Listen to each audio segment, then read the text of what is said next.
ಮೈಸೂರಿನ ಮೂಡ ಹಗರಣ ನಿನ್ನೆ ದಿನ ಮಹತ್ತರವಾಗಿರ್ತಕ್ಕಂಥ ತಿರುವನ್ನು ಪಡೆದುಕೊಂಡಿದೆ. ಎನ್ಫೋರ್ಸ್ಮೆಂಟ್ ಡೈರೆಕ್ಟರೇಟ್ 300 ಕೋಟಿಗೂ ಹೆಚ್ಚು ಬೆಲೆ ಬಾಳ್ತಕ್ಕಂಥ ಸ್ಥಿರ ಆಸ್ತಿಗಳನ್ನು ಮಟ್ಟುಗೋಲು ಹಾಕಿಕೊಂಡಿದೆ. ಇದರ ಅರ್ಥ ಮೇಲ್ನೋಟಕ್ಕೆ ಮತ್ತೊಮ್ಮೆ ಸ್ಪಷ್ಟವಾಗಿದೆ. ಮೂಡ ಹಗರಣದಲ್ಲಿ ಮುಖ್ಯಮಂತ್ರಿಗಳು ತಮ್ಮ ಕುಟುಂಬಕ್ಕೆ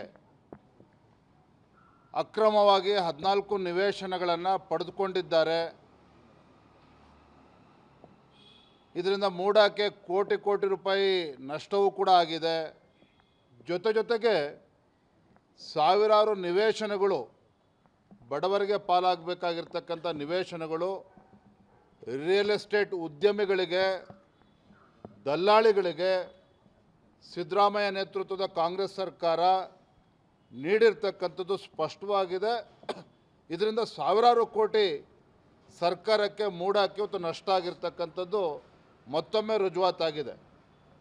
ನಾನು ಈ ಸಂದರ್ಭದಲ್ಲಿ ಮೊಟ್ಟಮೊದಲದಾಗಿ ಸಾಮಾಜಿಕ ಕಾರ್ಯಕರ್ತ ಸ್ನೇಹಮಯಿ ಕೃಷ್ಣ ಅವರಿಗೆ ಅಭಿನಂದನೆಯನ್ನು ಸಲ್ಲಿಸ್ತೇನೆ. ಸ್ನೇಹಮಯಿ ಕೃಷ್ಣ ಅವರು ಈ ಮೂಡ ಪ್ರಕರಣವನ್ನು ಪ್ರಪ್ರಥಮವಾಗಿ ಬಯಲಿಗೆ ಎಳೆದಿರ್ತಕ್ಕಂಥವ್ರು. ಸ್ನೇಹಮಯಿ ಕೃಷ್ಣ ಮೇಲೂ ಕೂಡ ಅವರ ಧ್ವನಿಯನ್ನು ಹತ್ತಿಕ್ಕತಕ್ಕಂಥ ಕೆಲಸ ರಾಜ್ಯ ಸರ್ಕಾರ ಮಾಡಿತು. ಕಾಂಗ್ರೆಸ್ ಮುಖಂಡರುಗಳು ಅವನ ಮೇಲೆ, ಸ್ನೇಹಮಯಿ ಕೃಷ್ಣ ಅವ್ರ ಮೇಲೆ ಆರೋಪನ ಹೊರಿಸಿ ಅವ್ರನ್ನ ಅರೆಸ್ಟ್ ಮಾಡ್ತಕ್ಕಂಥ ಹಂತಕ್ಕೂ ಕೂಡ ರಾಜ್ಯ ಸರ್ಕಾರ ಹೋಗಿತ್ತು. ಇದರ ನಡುವೆ ಇವತ್ತು ಎನ್ಫೋರ್ಸ್ಮೆಂಟ್ ಡೈರೆಕ್ಟರೇಟ್ ನಿನ್ನೆ ಈ ಬೆಳವಣಿಗೆ ಏನಿದೆ, ಇದು ಮತ್ತೊಮ್ಮೆ ಸಿದ್ದರಾಮಯ್ಯನವರು ಅಪರಾಧಿ ಸ್ಥಾನದಲ್ಲಿ ನಿಲ್ಲಿಸ್ತಕ್ಕಂಥ ಕೆಲಸ ಆಗಿದೆ.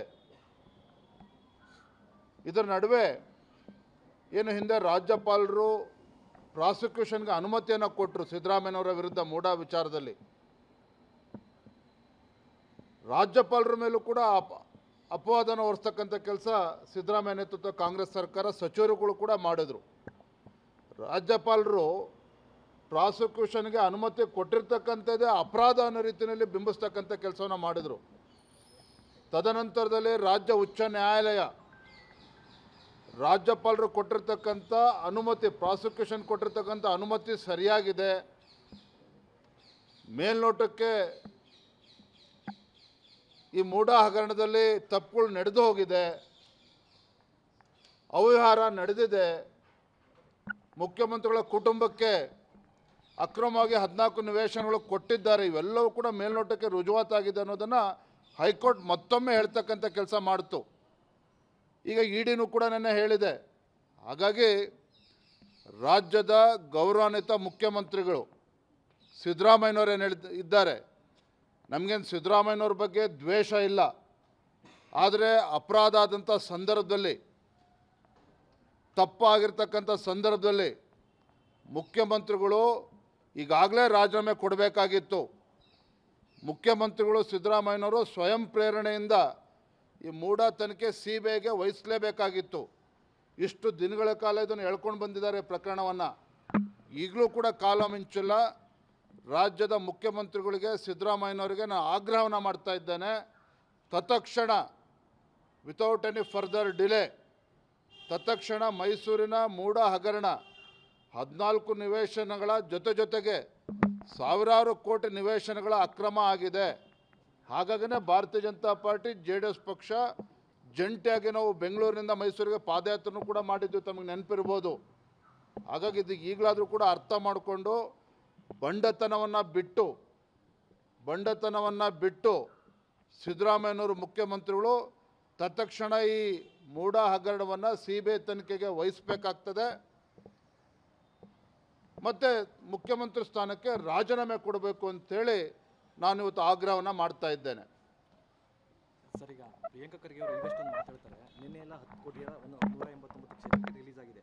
ನೋಡಿ ಬಿಜೆಪಿಯವರು ಇದರಲ್ಲೂ ರಾಜಕೀಯ ಮಾಡ್ತಾರೆ, ಅವರಿಗೆ ಅನುದಾನ ಬೇಡ ಆದರೆ ವಾಪಸ್ ಕೊಡಲಿ ಅಂತ 10 ಕೋಟಿ ವಾಪಸ್ ಕೊಡಿ, ಇಲ್ಲಿ ಎಲ್ಲ ಕೂಡ ರೇ ರಾಜಕೀಯ ಪ್ರಿಯಾಂಕಾ ಖರ್ಗೆ ಅವ್ರ ಬಗ್ಗೆ ಆಮೇಲೆ ಮಾತನಾಡೋಣ. ಇವತ್ತು ಪ್ರಮುಖವಾಗಿರ್ತಕ್ಕಂಥ ವಿಚಾರ, ಇವತ್ತು ಮೈಸೂರಿನ ಮೂಢ ಹಗರಣ, ಇಂಥ ಬ್ರಹ್ಮಾಂಡ ಭ್ರಷ್ಟಾಚಾರ ಇವತ್ತು ಬಯಲ್ಗೆಳೆದಿದ್ದಾರೆ ಸ್ನೇಹಮಯಿ ಕೃಷ್ಣ ಅವರು.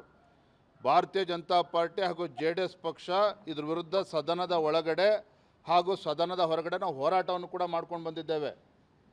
ಈ ಕಾಂಗ್ರೆಸ್ ಸರ್ಕಾರನ ಮುಖ್ಯಮಂತ್ರಿಗಳನ್ನು ಒಂಟಿಗಾಲಲ್ಲಿ ನಿಲ್ಲಿಸ್ತಕ್ಕಂಥ ಕೆಲಸ ಮಾಡಿದ್ದೇವೆ.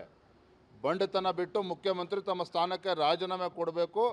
ರಾಜೀನಾಮೆ ಕೊಡುವ ಮುಂಚಿತವಾಗಿ CBI ತನಿಖೆಗೆ ಅದನ್ನು ಹಸ್ತಾಂತರ ಮಾಡಬೇಕು. ಇದು ನಮ್ಮ ಆಗ್ರಹ. ಇನ್ನು 10 ಕೋಟಿ ಏನು ಕ್ಷೇತ್ರಕ್ಕೆ ಏನು ಭಾಳ ಉಪಕಾರ ಮಾಡ್ತಾ ಇದ್ದಾರೆ ರಾಜ್ಯ ಸರ್ಕಾರ. ಸಿದ್ದರಾಮಯ್ಯ ನಮಗೇನು ಉಪಕಾರ ಮಾಡ್ತಾ ಇದ್ದಾರಾ? ಪ್ರಿಯಾಂಕಾ ಖರ್ಗೆ ನಮಗೇನು ಉಪಕಾರ ಮಾಡ್ತಾ ಇದ್ದಾರಾ? ಇವತ್ತು ಶಾಸಕರು, ಮೊದಲ ಬಾರಿ ಗೆದ್ದಂಥ ಶಾಸಕರು ಇರ್ಬೋದು, ಎರಡನೇ ಬಾರಿ ಗೆದ್ದಂಥ ಶಾಸಕರು ಇರ್ಬೋದು, ಅನೇಕ ಶಾಸಕರು ಇವತ್ತು ಹತಾಶರಾಗಿದ್ದಾರೆ. ಇವತ್ತು ಸರ್ಕಾರ ಬಂದು 2 ವರ್ಷಗಳಾಗಿದೆ, ಶಾಸಕರಾಗಿ 2 ವರ್ಷ ಆಗಿದೆ. ನಮ್ಮ ಕ್ಷೇತ್ರಗಳಲ್ಲಿ ಇವತ್ತು 10-20 ಕೋಟಿ ಅಭಿವೃದ್ಧಿಗೆ ಹಣ ಕೊಡಲಿಲ್ಲ ಅಂತೇಳಿದ್ರೆ ಇವ್ರ ಯೋಗ್ಯತೆಗೆ ಯಾವ ರೀತಿ ಸರ್ಕಾರ ನಡೆಸ್ತಾ ಇದ್ದಾರೆ? ಹಾಗಾದರೆ ಏನು ನಮಗೇನು ಉಪಕಾರ ಮಾಡ್ತಾ ಇದ್ದಾರೆ ಇವರು? ಕರ್ತವ್ಯ ಇವತ್ತು ರಾಜ್ಯ ಸರ್ಕಾರದ್ದು ನಮ್ಮ ಕ್ಷೇತ್ರಗಳ ಅಭಿವೃದ್ಧಿಗೆ ಹಣವನ್ನು ಕೊಡಬೇಕಾಗಿರ್ತಕ್ಕಂಥದ್ದು ಕರ್ತವ್ಯ. ಉಪಕಾರ ಮಾಡ್ತಾ ಇಲ್ಲ. ಅದನ್ನು ತತ್ಕ್ಷಣ ಬಿಡುಗಡೆ ಮಾಡಬೇಕು ಅಂತ ನಾನು ಆಗ್ರಹವನ್ನು ಕೂಡ ಮಾಡ್ತಾ ಇದ್ದೇನೆ.